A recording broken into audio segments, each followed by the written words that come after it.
ഗുരുർബ്രഹ്മാ ഗുരുർവിഷ്ണു ഗുരുർദേവോ മഹേശ്വരഃ ഗുരു സാക്ഷാത് പരം ബ്രഹ്മ തസ്മൈ ശ്രീ ഗുരവേ നമഃ. ഏകദന്തം മഹാകായം തപ്തകാഞ്ചനസന്നിഭം ലംബോദരം വിശാലാക്ഷം വന്ദേഹം ഗണനായകം. സരസ്വതീ നമസ്തുഭ്യം വരദേ കാമരൂപിണി വിദ്യാരംഭം കരിഷ്യാമി സിദ്ധിർഭവതു മേ സദാ.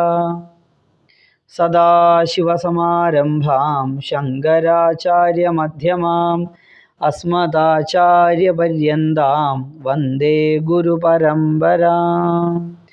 യാ ദേവി സർവഭൂതേഷു മാതൃരൂപേണ സംസ്ഥിതാ നമസ്തസ്യൈ നമസ്തസ്യൈ നമസ്തസ്യൈ നമോ നമഃ.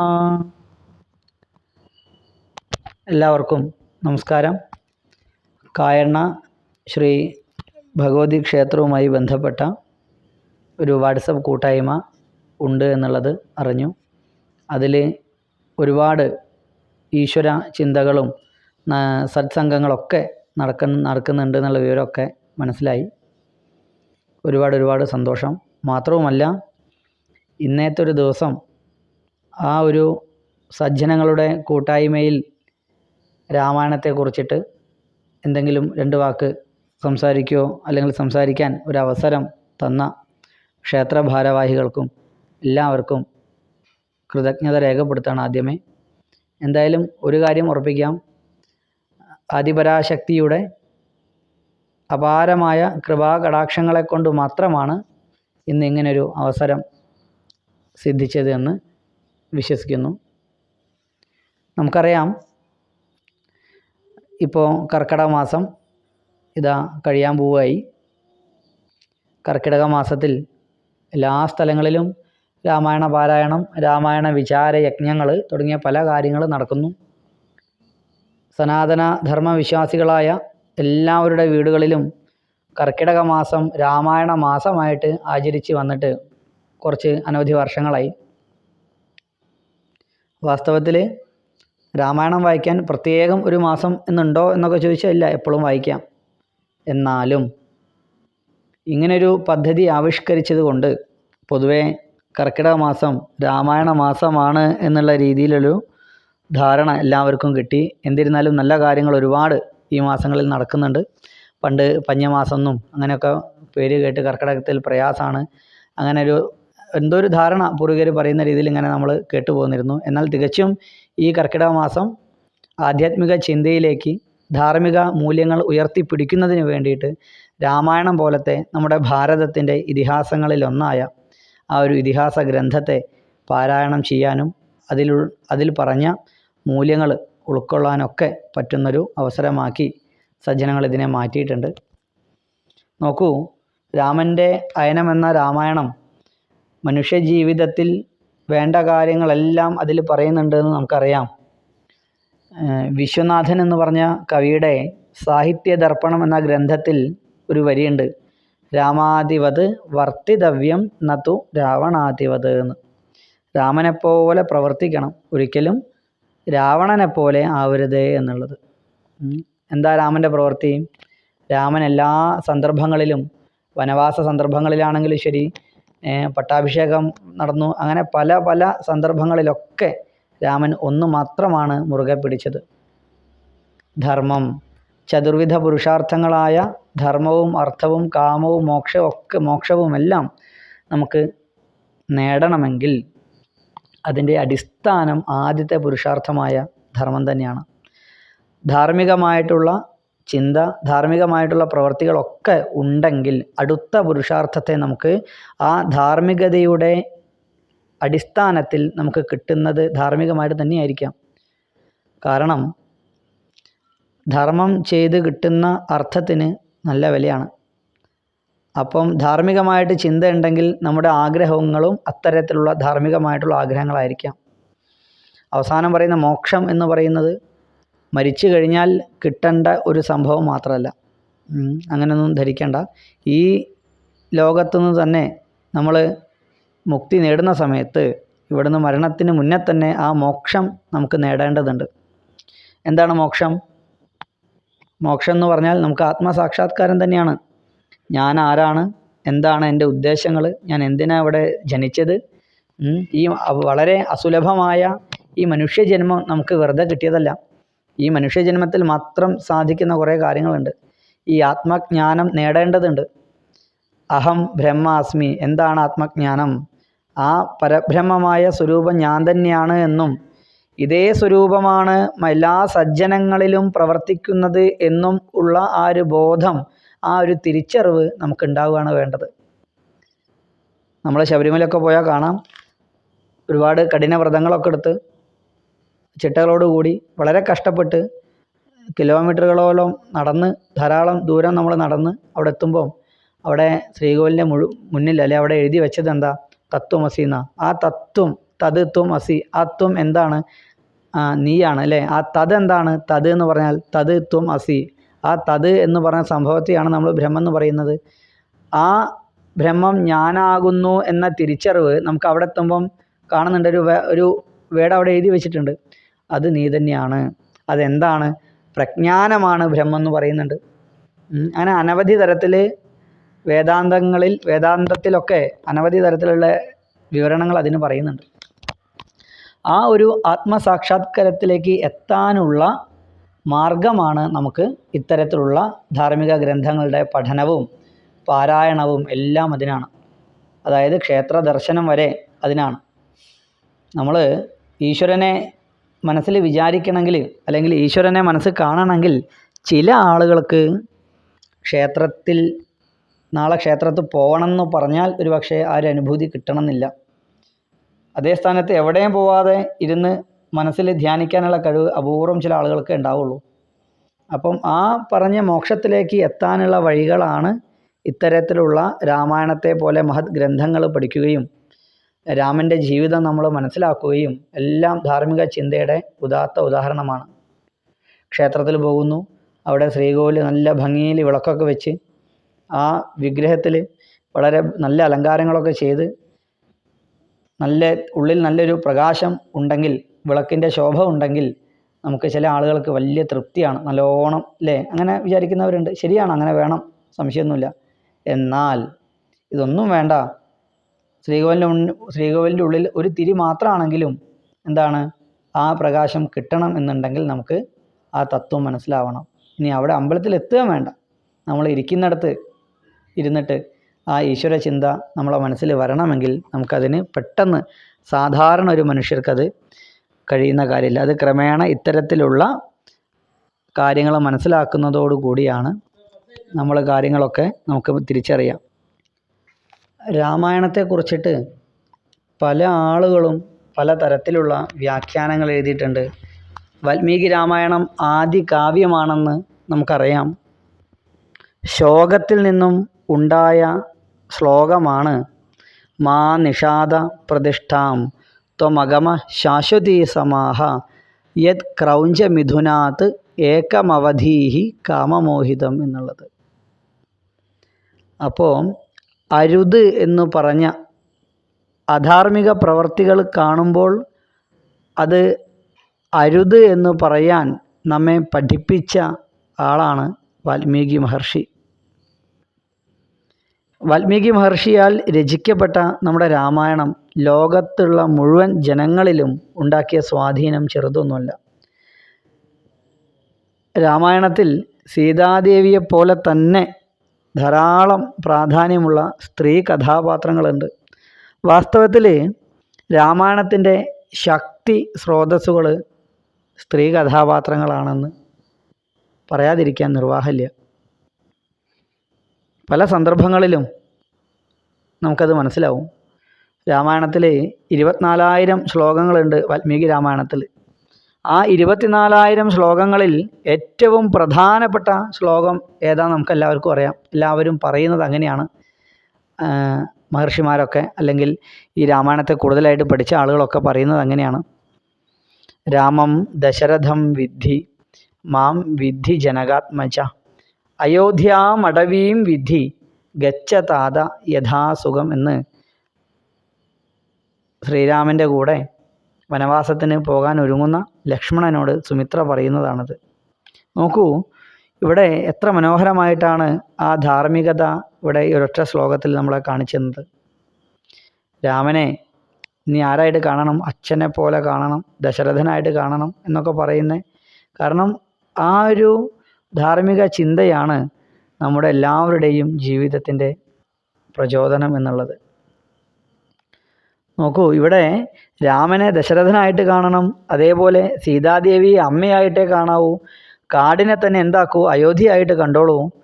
ഇങ്ങനെയൊക്കെയാണ് ഈ ഒരു ശ്ലോകത്തിൻ്റെ അർത്ഥം. പറഞ്ഞു വന്നത്, ഏത് സന്ദർഭത്തിലാണെങ്കിലും ധാർമ്മിക ചിന്തയും പ്രവൃത്തിയും മുറുകെ പിടിക്കണം എന്നാണ് ഈ ഒരൊറ്റ ശ്ലോകത്തിലൂടെ നമ്മളെ ബോധിപ്പിക്കുന്നത് വാൽമീകി മഹർഷി. സജ്ജനങ്ങളോട് അതാ പറയുന്നത്. കാട്ടിലാണെങ്കിലും കുഴപ്പമില്ല, വീട്ടിലാണെങ്കിലും കുഴപ്പമില്ല. കാരണം നമ്മളെ നിരീക്ഷിക്കാൻ ആരെങ്കിലും ഉണ്ട് എന്നുള്ള സന്ദർഭത്തിൽ മാത്രമല്ല ധാർമ്മികത മുറുകെ പിടിക്കേണ്ടത്. ഏത് കാട്ടിൽ പോയാലും അവനവൻ എവിടെ എത്തിപ്പെട്ടാലും നമ്മളുടെ മഹിമ, നമ്മുടെ ധാർമ്മികത വിട്ടിട്ട് ഒരു കളിയും കളിക്കാൻ പാടില്ല എന്ന് തന്നെയാണ്. നോക്കൂ, ഇവിടെ ഈ വാൽമീകി മഹർഷി വളരെ വിശാലമായ ഒരു കാര്യമാണ് സജ്ജനങ്ങളോട് ബോധിപ്പിച്ചതും. അതേപോലെ ഞാൻ ഇനി വരുന്നത് നമ്മളെ സ്ത്രീ കഥാപാത്രങ്ങളുടെ പ്രാധാന്യമാണ്. കാരണം സ്ത്രീകളെന്ന് പറഞ്ഞാൽ ശക്തിയുടെ സ്വരൂപങ്ങളാണ്, ദേവിമാരാണ്. ബാലികമാരെല്ലാവരും ഓരോ ദേവിമാരാണ്. ശക്തി എന്നൊരു സങ്കല്പം താന്ത്രികത്തിൽ നമുക്കറിയാം. ശക്തിയില്ലാതെ ഒരു ദേവന്മാർക്കും ഒരു പൂർണ്ണത വരില്ല എന്നാണ്. മഹാവിഷ്ണു എപ്പോഴും ലക്ഷ്മി സമേതനായിട്ടാണ്. മഹാവിഷ്ണുവിൻ്റെ പൂജ കഴിക്കുകയാണെങ്കിലും ശരി, കൈലാസനാഥനായിരിക്കുന്ന പരമശിവൻ്റെ പൂജ കഴിക്കുകയാണെങ്കിലും ശരി, ആരുടെ പൂജ കഴിക്കുകയാണെങ്കിലും ശരി, സുബ്രഹ്മണ്യൻ്റെ പൂജയാണെങ്കിലും ശരി, പ്രണവം കൊണ്ടും ശക്തി കൊണ്ടുമാണ് ആദ്യം തന്നെ പൂജ തുടങ്ങുക. പ്രണവം കൊണ്ടും ശക്തി കൊണ്ടും മൂലം കൊണ്ടും പൂവാരാധിച്ചതിന് ശേഷമാണ് പൂജയുടെ ആരംഭം. അതെങ്ങനെ?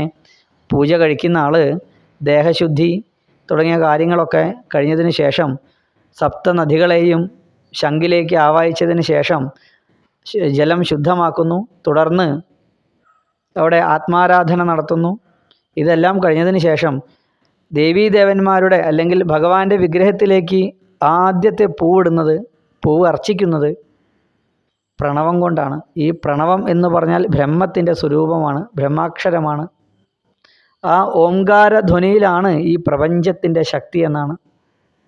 അത് കഴിഞ്ഞ് അടുത്ത മന്ത്രം അതാത് ദേവന്മാരുടെ ശക്തി മന്ത്രമാണ് ഉപയോഗിക്കുക.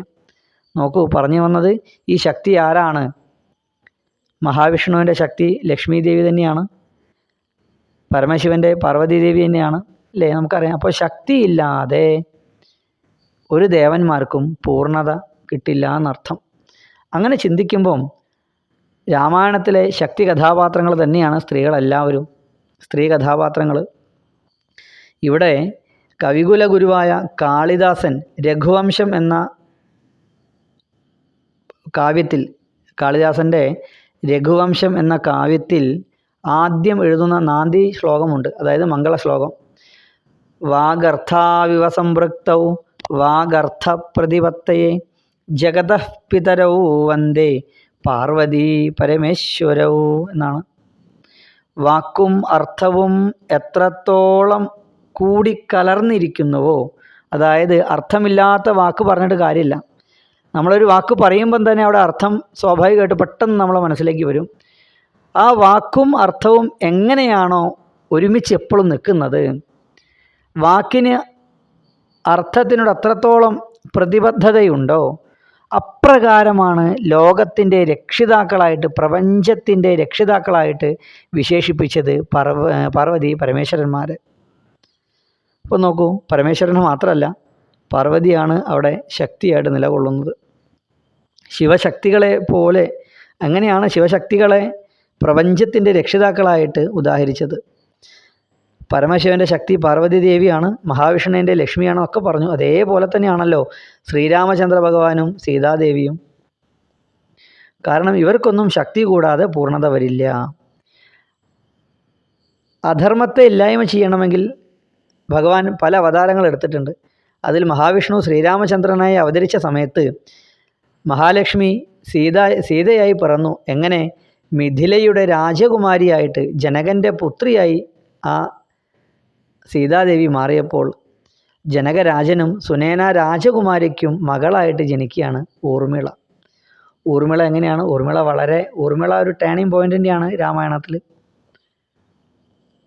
അപ്പം ഇവിടെ ലക്ഷ്മണൻ എങ്ങനെയാണോ തൻ്റെ ജ്യേഷ്ഠൻ്റെ പാദസേവ ചെയ്യുന്നത്, നോക്കണേ, ലക്ഷ്മണൻ എപ്രകാരമാണോ ശ്രീരാമനെ അനുഗമിക്കുന്നത്, ശ്രീരാമനെ നമസ്കരിക്കുന്നത്, ശ്രീരാമദേവനെ ബഹുമാനിക്കുന്നത്, അതേപോലെ തന്നെ എന്ത് ചെയ്യുന്നു? സീതാദേവിയുടെ സന്തത സഹചാരിയായിട്ട് പാദസേവ ചെയ്യുകയാണ് ഊർമിള. സ്വാമി വിവേകാനന്ദൻ പറഞ്ഞിട്ടുണ്ട്, ചരിത്രത്തിൽ ഒരുപക്ഷെ രാമന്മാർ ഇനിയും ഉണ്ടായേക്കാം, എന്നാൽ ഇനിയൊരു സീത ഉണ്ടാവില്ല എന്നാണ് സ്വാമിജി പറഞ്ഞത്. തൻ്റെ ഭർത്താവിൻ്റെ ധർമ്മത്തിന് കൂട്ടായിക്കൊണ്ട് സഹധർമ്മം അനുഷ്ഠിച്ചുകൊണ്ട് കഴിയുന്ന പതിവ്രതയായ സീതാദേവിയെ നമുക്കിവിടെ കാണാം. ഈ കാലഘട്ടത്തിൽ പതിവ്രത എന്നൊക്കെ പറഞ്ഞാൽ തെറ്റിദ്ധരിക്കപ്പെടുന്ന വാക്കാണ്. ഭർത്താവിൻ്റെ കീഴിൽ കഴിയേണ്ട ആളാണോ?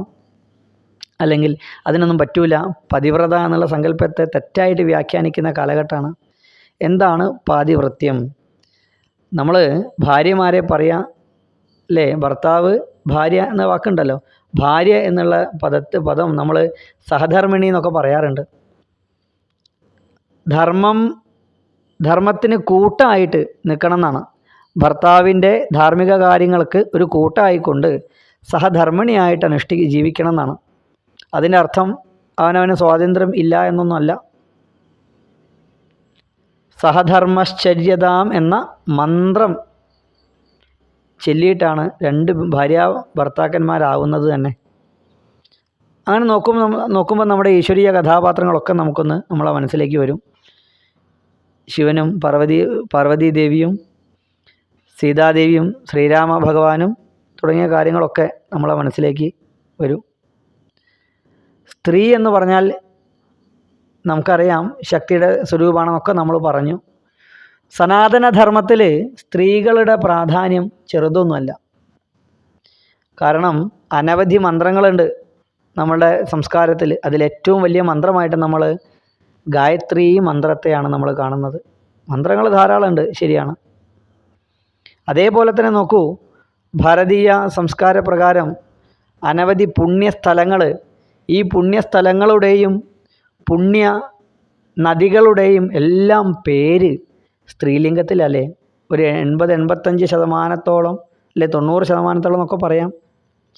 ഗംഗ, യമുന, ഗോദാവരി, സരസ്വതി, നർമ്മദ, സിന്ധു, കാവേരി എന്ന് തുടങ്ങുന്ന അനവധി നദികളുടെ, ഇപ്പോൾ ഭാരതപ്പുഴ നിള എന്നാണ് അറിയപ്പെടുന്നത്, ഒക്കെ സ്ത്രീലിംഗമാണ്. അയോധ്യ, കാശി, കാഞ്ചി, അവന്തിക, പുരി, തക്ഷശില, ദ്വാരാവതി തുടങ്ങിയ മോക്ഷസ്ഥലങ്ങളെല്ലാം, നഗരങ്ങളൊക്കെ നമ്മൾ സ്ത്രീലിംഗത്തിലാണ്. ഇപ്പോൾ സ്ത്രീകൾക്ക് പ്രാധാന്യമുള്ള ഒരു സംസ്കാരം കൂടിയാണ് സനാതന സംസ്കാരം എന്നുള്ള ഒരു കാര്യം കൂടി രാമായണമൊക്കെ പഠിക്കുമ്പോൾ നമുക്ക് മനസ്സിലാവും. ഇവിടെ പല ആളുകളും ഇടക്കാലത്ത് ഏറ്റവും കൂടുതൽ സ്വാതന്ത്ര്യം നിഷേധിച്ച ഒരു ധർമ്മമാണ് സനാതനധർമ്മം. ആർക്ക് സ്വാതന്ത്ര്യം നിഷേധിച്ച? സ്ത്രീകൾക്ക് സ്വാതന്ത്ര്യം ഇല്ല എന്ന് പറഞ്ഞതാണ്. അങ്ങനെ പറഞ്ഞിട്ടുണ്ട് എന്നൊക്കെ പറഞ്ഞ അനവധി മനുസ്മൃതിയിലെ അവസാനത്തെ ഒരു ശ്ലോകത്തിൻ്റെ അവസാനത്തെ വരിയൊക്കെ ഉദ്ധരിച്ച് പറയുന്നവരുണ്ട്. എന്നാൽ സ്ത്രീ സ്വാതന്ത്ര്യമർഹതി എന്ന്. നോക്കൂ, ഈ മനുസ്മൃതിയിൽ ഏറ്റവും വലിയൊരു കാര്യം മനു പറഞ്ഞിട്ടുണ്ട്. എത്ര നാര്യസ്തു പൂജ്യന്തേ രമന്തേ തത്ര ദേവതാഹ. എവിടെയാണോ സ്ത്രീകൾ പൂജിക്കപ്പെടുന്നത് അവിടെ ഈശ്വരന്മാരെ സന്തോഷിക്കുള്ളൂ എന്നുള്ള. ഇതേ പറഞ്ഞ മനു എന്ന് പറഞ്ഞ ആ മഹർഷി, വലിയ മഹാത്മാവ്, സ്ത്രീകൾക്ക് സ്വാതന്ത്ര്യം നിഷേധിക്കും എന്ന് പറയും തോന്നുന്നുണ്ടോ? സംസ്കൃതത്തിൽ പല സന്ദർഭങ്ങളിലും പല അർത്ഥങ്ങളായിട്ടാണ്. ഒരു വാക്കിന് തന്നെ പല സന്ദർഭങ്ങളിലും അർത്ഥത്തിന് അവിടെ ചെറിയ മാറ്റം ഉണ്ടാവും. അത് അറിയണമെങ്കിൽ അമരസിംഹൻ രചിച്ച അമരകോശം പഠിക്കണം. നമ്മൾ പൊതുവേ രാമായണത്തിൻ്റെ കാര്യത്തിൽ തന്നെ വരാം. മാ നിഷാദപ്രതിഷ്ഠാം എന്നുള്ള വാക്കിൽ നമ്മൾ ഒറ്റ ചിന്തയിൽ തന്നെ ഒരു മാത്രം നമ്മളത് കേട്ടാൽ ഒരു പ്രാവശ്യം കേട്ടാൽ നമുക്ക് എന്താ മനസ്സിലാവുക? അരുത് കാട്ടാള എന്നാണ്. കാരണം അരുത് എന്നുള്ള പദത്തിന് മാ എന്നാണ്. മാ എന്ന് പറഞ്ഞാൽ അരുത് എന്നുള്ളൊരു അർത്ഥമുണ്ട്. എന്നാൽ കേവലം അരുത് എന്ന് മാത്രമല്ല മാ എന്നുള്ള അക്ഷരത്തിന് അർത്ഥം. മാ രമാ മംഗളദേവത എന്ന് അമരകോശത്തിൽ പറയുന്നുണ്ട്. മാ എന്ന് പറഞ്ഞാൽ മംഗളകാരിണിയായ ദേവതയാണ് എന്നുള്ള അർത്ഥം കൂടി അവിടെ വരുന്നുണ്ട്. പക്ഷെ അവിടെ ഓരോ സന്ദർഭത്തിൽ പ്രയോഗിക്കുമ്പോൾ അതുപോലത്തെ അർത്ഥമാണ് ഇവിടെ. അപ്പോൾ ഇതൊക്കെ കൃത്യമായിട്ട് പഠിച്ചിട്ട് വേണം നമ്മൾ മനസ്സിലാക്കാൻ. ഇത്തരം കാര്യങ്ങൾ പഠിക്കാൻ ഇതുപോലത്തെ നമ്മളെ ക്ഷേത്രത്തിലെ ഇതുപോലത്തെ ആധ്യാത്മിക കൂട്ടായ്മയിലൊക്കെ സാധിക്കണം.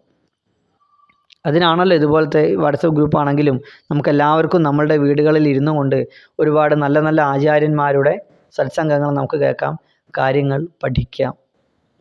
അപ്പോൾ എന്തു തന്നെയാണെങ്കിലും രാമായണം എന്ന ഈ മഹത് ഗ്രന്ഥത്തെ മനസ്സിലാക്കാൻ കഴിഞ്ഞ 30 ദിവസത്തോളം നമുക്ക് അവസരമുണ്ടായി. എല്ലാ വർഷവും രാമായണ മാസമായിട്ട് ആചരിക്കാറുണ്ട്. കർക്കിടക മാസം ക്ഷേത്രങ്ങളിലൊക്കെ രാമായണ പ്രശ്നോത്തരി നടത്തുന്നു, രാമായണ വിചാരയജ്ഞം പ്രഭാഷണങ്ങൾ നടത്തുന്നു. ആധ്യാത്മിക കാര്യങ്ങളെല്ലാം എല്ലാ ക്ഷേത്രത്തിലും നടക്കണം. അപ്പോൾ നമ്മളെ ക്ഷേത്രത്തിൽ ഇപ്പോൾ ഇങ്ങനൊരു പരിപാടി ഉള്ളത് തന്നെ വലിയ കാര്യമാണ്. ക്ഷേത്രവും ക്ഷേത്ര സംസ്കാരവും സനാതന ധാർമ്മിക മൂല്യങ്ങൾ എന്താണ്, നമ്മുടെ സംസ്കാരത്തിൻ്റെ പ്രാധാന്യം എന്താണ്, എല്ലാ ആളുകളെയും എല്ലാ തരത്തിലും അംഗീകരിച്ച ഒരു ധർമ്മമാണ് സനാതനധർമ്മം. സ്വസ്തി പ്രജാഭ്യ പരിപാലയന്താം ന്യായേന മാർഗേണ മഹിം മഹീഷ ഗോ ബ്രാഹ്മണേഭ്യ ശുഭമസ്തു നിത്യം ലോകാ സമസ്ത സുഖിനോ ഭവന്തു. ലോകത്തിലുള്ള സകല ജീവജാലങ്ങൾക്കും സകല ആളുകൾക്കും സുഖം ഉണ്ടാവട്ടെ എന്ന് കാക്ഷിക്കുന്ന ആഗ്രഹിക്കുന്ന ഒരു സംസ്കാരമാണ് സനാതനധർമ്മം. സർവേ ഭവന്തു സുഖിനഃ സർവേ സന്തു നിരാമയാ സർവേ ഭദ്രാണി പശ്യന്തു മാ കശ്ചിത് ദുഃഖഭാഗ് ഭവേത് എന്ന്. ഒരാൾക്ക് പോലും ഒരു തരത്തിലുള്ള ദുഃഖവും ഉണ്ടാവാതിരിക്കട്ടെ, ഒരു തരത്തിലുള്ള പ്രയാസങ്ങളും ഉണ്ടാവാതിരിക്കട്ടെ എന്ന് പ്രാർത്ഥിക്കുന്നു. എല്ലാവർക്കും ശാന്തി ഉണ്ടാവട്ടെ, സമാധാനം ഉണ്ടാവട്ടെ എന്നാണ് പ്രാർത്ഥന. ഈ ഒരു മൂല്യം തിരിച്ചറിഞ്ഞ് നമ്മളത് പഠിക്കാൻ ശ്രമിക്കണം. അതിന് നമ്മളെ ക്ഷേത്രങ്ങളിലൊക്കെ അതിനുള്ള വേദികൾ ഉണ്ടാവണം. വർഷത്തിൽ ഉത്സവം കാര്യങ്ങളൊക്കെ വരുമ്പോൾ, അന്നദാനം കാര്യങ്ങളൊക്കെ നടക്കുമ്പോൾ, സപ്താഹം നടക്കുമ്പോൾ ഒക്കെ ധാരാളം ആളുകൾ ഉണ്ടാവാം. എന്നാൽ വാസ്തവത്തിൽ നമ്മൾ ചിന്തിക്കേണ്ടത് നമ്മുടെ സംസ്കാരം എങ്ങനെ കുട്ടികളിലേക്ക് എത്തിക്കും. ഞായറാഴ്ചകളിൽ ക്ഷേത്രത്തിലൊരു ധർമ്മ പഠനശാല വെച്ചിട്ട് 1 മണിക്കൂർ വീതം നമ്മളെ നാട്ടിൽ അവൈലബിളായ ആളുകളെ, സൗകര്യപ്രദമായ ആളുകൾ ധാരാളം ഉണ്ടാവും, പല തരത്തിലുള്ള അറിവുള്ളവർ. അവരൊക്കെ ക്ഷേത്രത്തിലേക്ക് കൊണ്ടുവന്ന് നമ്മളെ കുട്ടികൾക്കും നമ്മളെ ആളുകൾക്കും എല്ലാവരും കൂടി ഒത്തുകൂടിയിരുന്ന് ധാർമ്മിക ചിന്ത പങ്കിടാനുള്ളൊരു വേദിയായിട്ട് ഓരോ ക്ഷേത്രങ്ങളും മാറണം. പൂർവിക കാലഘട്ടത്തിൽ ഓരോ ക്ഷേത്രങ്ങളിൽ വെച്ചിട്ട് തന്നെയാണ് നമ്മുടെ സംസ്കാരം കെട്ടിപ്പടുത്തത്. 64ഓളം കലകൾ നമ്മളെ ക്ഷേത്ര സങ്കേതങ്ങൾ വഴി സജ്ജനങ്ങളിൽ എത്തിയിട്ടുണ്ടായിരുന്നു. നൃത്തം, ഗീതം, വാദ്യം എല്ലാം ക്ഷേത്രത്തിൽ. ചെണ്ട ക്ലാസ് വരട്ടെ, ക്ഷേത്രമായിട്ട് ബന്ധപ്പെട്ട ഒരു കലാ കാര്യങ്ങൾ വരട്ടെ, ആ കൂടെ ധാർമ്മിക കാര്യങ്ങൾ പഠിക്കട്ടെ, അങ്ങനെയെല്ലാം. അപ്പോൾ ശരിക്കും ഒരു സമൂഹത്തിൻ്റെ ഉയർച്ച ഓരോ ഭാഗത്തുള്ള ക്ഷേത്രങ്ങൾ കേന്ദ്രീകരിച്ചാൽ ഇന്ന് സമൂഹത്തിൽ കാണുന്ന പലതരത്തിലുള്ള മൂല്യച്യുതികൾക്കും ഒരു പരിധി വരെ നമുക്ക് അറുതി വരുത്താൻ സാധിക്കും. അപ്പം എന്തായാലും ഇത്തരത്തിലുള്ള ധാർമ്മിക ചിന്തകൾ പങ്കിടാൻ ഒരു വാട്സപ്പ് ഗ്രൂപ്പ് ഉണ്ട് എന്നുള്ളത് തന്നെ വലിയ പുണ്യമാണ്. ഇതിനൊക്കെ സാധിച്ചത് കായണ ശ്രീ ഭഗവതിയുടെ അപാരമായ കാരുണ്യം ഒന്നുകൊണ്ട് മാത്രമാണ്. ആ ദേവി പൂർണ്ണ ചൈതന്യത്തോടു കൂടി നമ്മുടെ കായണ പ്രദേശത്ത് അവിടെ കുടികൊള്ളുകയാണ്. ആ ദേവിയുടെ ചൈതന്യ കിരണങ്ങളിൽ നിന്നും ഓരോ ഭക്തരുടെ മനസ്സിലും ധാർമ്മികത തോന്നണം. ആ തോന്നലുള്ളത് കൊണ്ടാണ്, ദേവിയുടെ അനുഗ്രഹം കൊണ്ട്, അവിടുത്തെ ശക്തി കൊണ്ട് ഇങ്ങനെ കുറേ ആളുകൾക്ക് തോന്നിയത് കൊണ്ടാണ് ഇങ്ങനൊരു ഗ്രൂപ്പ് ഉണ്ടായത്. അപ്പോൾ ഇതിനൊക്കെ അടിസ്ഥാനം നമ്മുടെ ക്ഷേത്രമാണ്. ക്ഷേത്രത്തിൽ ഒരു തരത്തിലുള്ള ആചരണ ലോപങ്ങളും ഉണ്ടാവരുത്. അവിടുത്തെ കാര്യങ്ങളൊക്കെ വളരെ ചിട്ടയോടുകൂടി നടക്കണം. അത് ഉണ്ടെങ്കിലേ നമുക്ക് ഇതൊക്കെ ഉള്ളൂ. ഏതൊരു ക്ഷേത്രത്തിലാണെങ്കിലും ഉത്സവ കാലഘട്ടത്തിൽ സ്റ്റേജ് പരിപാടി, യന്ത്രഊഞ്ഞാൽ, അനവധി കാര്യങ്ങളൊക്കെ ഉണ്ടാവാം, പുറത്ത് പലതും ഉണ്ടാവാം. പക്ഷേ അതിനൊക്കെ അടിസ്ഥാനം എന്താണ്? ക്ഷേത്രത്തിൽ കുടികൊള്ളുന്ന ചൈതന്യമാണ്. ആ ചൈതന്യത്തിന് ഉത്തരോത്തരം വർധനവുണ്ടാവാൻ വേണ്ടിയിട്ടുള്ള പ്രവർത്തികൾ, നാമജപങ്ങൾ, അതേപോലെ അന്നദാനങ്ങൾ, സത്സംഗങ്ങൾ, വേദപാരായണങ്ങൾ, പൂജാതി കാര്യങ്ങൾ, താന്ത്രിക കാര്യങ്ങളൊക്കെ അവിടെ വളരെ ഒരു ലോപവുമില്ലാതെ ഭംഗിയായിട്ട് നടന്നാൽ അതിനോട് അനുബന്ധിച്ചിട്ടുള്ള മറ്റു കാര്യങ്ങളൊക്കെ ആ നാട്ടിൽ ശ്രേയസ് ഉണ്ടാവും. അതിൻ്റെ ഏറ്റവും ഉദാഹരണമാണ് കായണ പ്രദേശം. വർഷങ്ങൾക്ക് മുമ്പ് കായണ ക്ഷേത്രത്തിൻ്റെ ഘടന ഇങ്ങനെയല്ലായിരുന്നല്ലോ. തകർന്നു കിടക്കുന്നൊരു ക്ഷേത്രം, നല്ല ആളുകളുടെ, സജ്ജനങ്ങളുടെ എല്ലാവരുടെയും പ്രവർത്തനങ്ങൾ, മാറി മാറി വന്ന ക്ഷേത്ര ഭാരവാഹികൾ, കമ്മിറ്റിക്കാർ, നാട്ടുകാർ എല്ലാവരും ഒറ്റ മനസ്സോടുകൂടി ഭഗവതിയുടെ നവീകരണ കലശം പുനഃപ്രതിഷ്ഠയും നടത്തുകയും പിന്നീട് ഉത്സവം തുടങ്ങുകയും ഇപ്പോൾ അതിഗംഭീരമായിട്ട് വർഷത്തിൽ 7 ദിവസത്തെ അതിഗംഭീരമായ ഉത്സവം നടക്കുന്നു. ക്ഷേത്രത്തിന് നല്ല പുരോഗതി ഉണ്ടാകുന്നു, പരിസരവാസികൾക്ക് പുരോഗതി ഉണ്ടാകുന്നു. ആ നാട് ക്ഷേത്രത്തിൻ്റെ പേരിൽ കൂടുതൽ കൂടുതൽ അറിയപ്പെടാൻ തുടങ്ങുന്നു. ഇപ്പോൾ ദാ ഇങ്ങനൊരു സനാതന ധാർമ്മിക ചിന്തകൾ, നല്ല നല്ല കാര്യങ്ങൾക്ക്, ഭക്തിപരമായ കാര്യങ്ങൾക്കൊരു വാട്സപ്പ് ഗ്രൂപ്പും വന്നു അല്ലേ. കുറച്ച് കാലമായി വാട്സപ്പ് ഗ്രൂപ്പ് വന്നിട്ട് ഞാനിതിൽ ആദ്യമായിട്ടായിരിക്കാം, എന്നാലും ഇതിനൊക്കെ ആ ദേവിയുടെ അനുഗ്രഹം തന്നെയാണ്. അപ്പോൾ എന്തായാലും രാമായണ മാസം നമുക്ക് രാമായണത്തെക്കുറിച്ച് ഒരുപാട് ചിന്തിക്കാനുള്ള കാര്യങ്ങൾ സമയം കിട്ടി. അതേപോലെ പല ആളുകളുടെയും ആധ്യാത്മിക പ്രഭാഷകരുടെ ഒക്കെ പ്രഭാഷണങ്ങളൊക്കെ ഗ്രൂപ്പിൽ ഉണ്ടായിട്ടുണ്ടാവാം. രാമായണം എന്താണ്, രാമായണത്തിൻ്റെ പ്രാധാന്യം, മറ്റു പല സത്സംഗങ്ങളൊക്കെ ഉണ്ടായി. ഇനിയും ഇത്തരം ഒരുപാട് നല്ല നല്ല കാര്യങ്ങൾ ഈ കൂട്ടായ്മയ്ക്ക് ചെയ്യാൻ സാധിക്കട്ടെ എന്ന് മാത്രം പറഞ്ഞുകൊണ്ട്, ഇത്രയും നേരം പറഞ്ഞ വാക്കുകളിൽ എന്തെങ്കിലും പിഴവ് സംഭവിച്ചിട്ടുണ്ടെങ്കിൽ അതെൻ്റെ മാത്രം തെറ്റാണെന്നും, അതല്ല ഇത് കേട്ടിട്ട് എന്തെങ്കിലും ഒന്ന് ആർക്കെങ്കിലും മനസ്സിലായിട്ടുണ്ടെങ്കിൽ ഈശ്വരൻ്റെ കൃപാകടാക്ഷങ്ങൾ കൊണ്ട് മാത്രമാണെന്നും അറിയിക്കുന്നു. എല്ലാവർക്കും നമസ്കാരം, ശുഭരാത്രി.